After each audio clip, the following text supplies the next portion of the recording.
नमस्कार। मुझे विश्वेश्वर स्वाई विधायक पार्टी प्रार्थी टांगी सालेपुर निर्वाचन मंडली चेयरमैन टांगी सालेपुर विकास मंच साथिक बंधुगण आज ये जो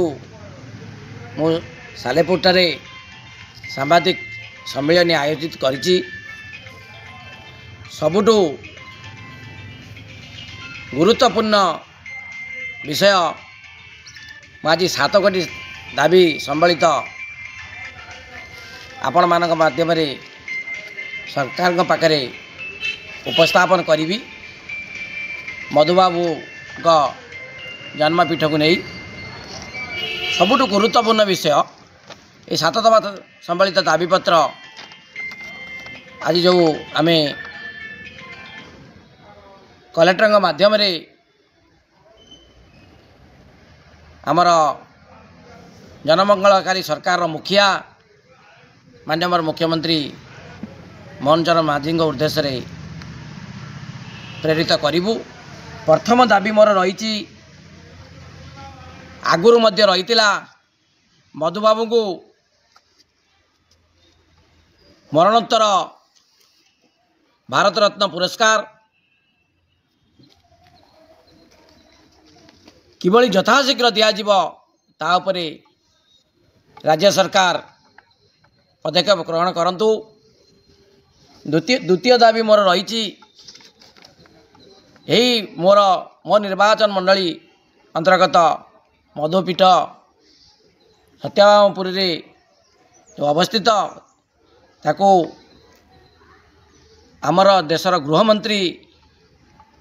माननीय अमित शाह जी जो कही ए पीठ को जातीय स्मारकी प्रदान करा जिवो आपण मानक माध्यम माननीय अमित शाह जी को हाथ जोड़ी विनम्र निवेदन करुच्ची आ उपरे सार यथाशीघ्र पदक्षेप नियंतु। मोर तृतीय दाबी रहिबो सबुठ गुरुत्वपूर्ण दाबी कटक चांदबाली रोड रो जो दे जाइछि आज रोड अच्छी ता मधुबाबू के नाम नामित करा जाऊ मधुसूदन मार्ग नाम नामित करा जाऊ। या हेले सारा ओडिशावासी कौन भारतवासी मधुबाबूंकर नाम को प्रत्येक दिन गुंजरित हेबे। 4 नंबर दाबी मोर रही यही कटक चांदबाली रोड जो मधुसूदन मार्ग नाम नामित करा जिवो संपूर्ण रूपे मधुबाबू पीठ जाए 4 ताकिया लेन 4 ताकिया रास्ता यथाशीघ्र करा जाऊ। जगतपुर टारू भाया पागाई सत्यामपुर NH 16 रु सेपटे टांगी टारू ड्रीम्स छक टारू आपणकर सत्यामपुर पीठ जाए यथाशीघ्र 4 ताकिया रोड करा जाऊ। आपणकर पंचम दाबी आपण मानक माध्यम कही रखे ये जो 4 ताकिया रोड रे संपूर्ण रूपे मधुबाबू पीठ जाए आलोकीकरण करा जाऊ। एवं षष्ठ दाबी आपण मानक माध्यम मु रखिबी मधुबाबू पीठ आज जो अवहेलित अवस्था रे अछि ताको किबली सरकार का अनुदान राशि बढ़ा जाइकिरी 100 कोटी जाए पहुँची केंद्र सरकार हुंतु राज्य सरकार का निजस्व अनुदान पांठि 100 कोटी टंका सैंक्शन करी तार उन्नतीकरण करा जाऊ। एवं मोर सप्तम दाबी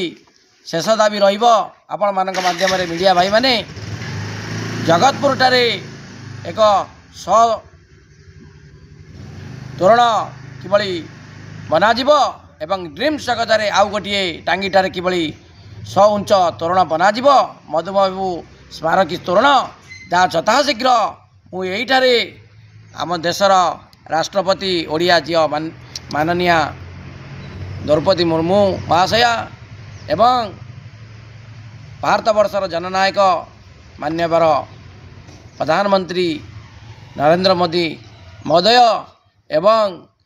गृहमंत्री अमित शाह जी महोदय एवं ओडिशार लोकप्रिय नेता